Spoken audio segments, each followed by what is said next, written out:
नमस्कार, मी ऋतुजा गुरव. आपण पाहत आहात नव महाराष्ट्र 10. पाहूयात आजच्या काही ठळक घडामोडी. कवठेमहांकाळ तालुक्यातील मौजे देशिंग येथील मालमत्तेसंदर्भात दिवाणी न्यायालयात खटला सुरू असताना ग्राम महसूल अधिकाऱ्यांनी फेरफार नोंद मंजूर केल्याने संबंधित महसूल अधिकाऱ्यांच्या कार्यपद्धतीवर प्रश्नचिन्ह उपस्थित झाले आहे.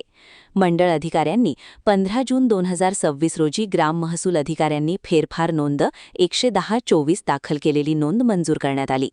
प्रलंबित न्यायालयीन वादाचा विचार यावेळी करण्यात आला नसल्याचा आरोप अर्जदारांनी केला आहे. न्यायालयीन प्रक्रिया फेरफार मंजूर केल्यामुळे आपल्या हक्कावर परिणाम झाल्याचे अर्जदाराचे म्हणणे आहे. तसेच नोंद मंजूर करण्यापूर्वी वस्तुस्थितीची योग्य पडताळणी झाली नसल्याचा संशयही त्यांनी व्यक्त केला आहे. त्यामुळे फेरफार नोंद क्रमांक 110/24 ची अंमलबजावणी तात्काळ स्थगित करावी अथवा दिवाणी न्यायालयाचा खटल्याचा अंतिम निकाल लागेपर्यंत ती वादग्रस्त म्हणून नोंदवावी, अशी मागणी करण्यात आली. याशिवाय ग्राम महसूल अधिकारी आणि मंडळ अधिकारी यांनी नोंद मंजूर करताना नियमाचे पालन केले नाही, याची सखोल चौकशीही करण्यात यावी. चौकशी अधिकारांचा गैरवापर किंवा विनयभंग आढळल्यास संबंधितावर शिस्तभंगाची कारवाई करण्यासाठी प्रस्ताव पाठवावा, अशी मागणी अर्जदार आबा देसाई व अमोल देसाई यांनी केली आहे. सर, आपलं नाव काय म्हणला?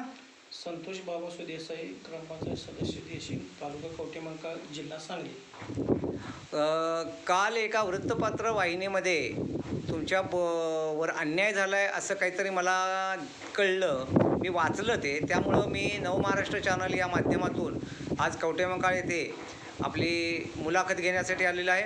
आणि त्या मुलाखतीमध्ये तुमच्यावर काय अन्याय झालेला आहे तो अन्याय मला सविस्तर सांगाल का? हो सांगतो. बोला. 2019 पासून खरेदीदस्त कॅन्सल होण्याबाबत जिल्हा न्यायालय येथे त्या दस्तावरती तक्रार चालू आहे. असं असताना देशिंग येथील ग्राम महसूल अधिकारी, तलाठी मॅडम तसेच मंडळ अधिकारी यांनी एकाच दिवसामध्ये नोंद धरली आणि एकाच दिवसामध्ये नोंद मंजूर केली. दरम्यानच्या काळात माझा तक्रारी अर्ज तिथे दाखल आहे, त्याची माझ्याकडे पोच आहे. असं असताना सुद्धा मंडल अधिकारी आणि तलाठी मॅडम यांनी फेरफार एका दिवसामध्ये मंजूर केलेला आहे. आणि तलाठी मॅडम यांनी कार्यालयाची वेळ ही आपली प्रामुख्याने 10 वाजल्यापासून संध्याकाळी 5 वाजेपर्यंत आहे. असं असताना तलाठी मॅडम यांनी त्यांच्या घरी येऊन 9 वाजता सकाळी नोंद धरलेली आहे. आणि हा सगळा कार्यक्रम आर्थिक तडजोडीतनं झाला आहे हे स्पष्ट दिसतंय. एकाच दिवसात दाखल आणि एकाच दिवसामध्ये मंजूर हे असं कुठं होत नाही. भले त्यात आमचा आयुक्तालयांचा 1 वर्षापूर्वीचा निकाल आहे, तो निकाल ग्राह्य धरून त्यांनी नोंद मंजूर केलेली आहे. पण हे चुकीचं आहे आणि अशा पद्धतीने माझ्यावर अन्याय झालेला आहे. आणि दुसरी गोष्ट म्हणजे आमचे डेप्युटी सरपंच यांचा प्रांताचा आणि तहसीलदारांचा आदेश असूनसुद्धा त्याच्यावरती तक्रार रजिस्टर चालवलं गेलेलं आहे. मग एका आदेशावर तक्रार रजिस्टर चालतं आणि दुसऱ्या आदेशावर तक्रार रजिस्टर चालत नाही, असं कसं काय? माझं एकच म्हणणं आहे की आमच्या ह्याच्यावर तक्रार रजिस्टर चालायला पाहिजे.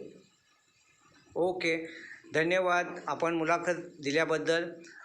नव महाराष्ट्र या चॅनल माध्यमातून मी बैदुल जमादार आपले स्वागत करतो आहे.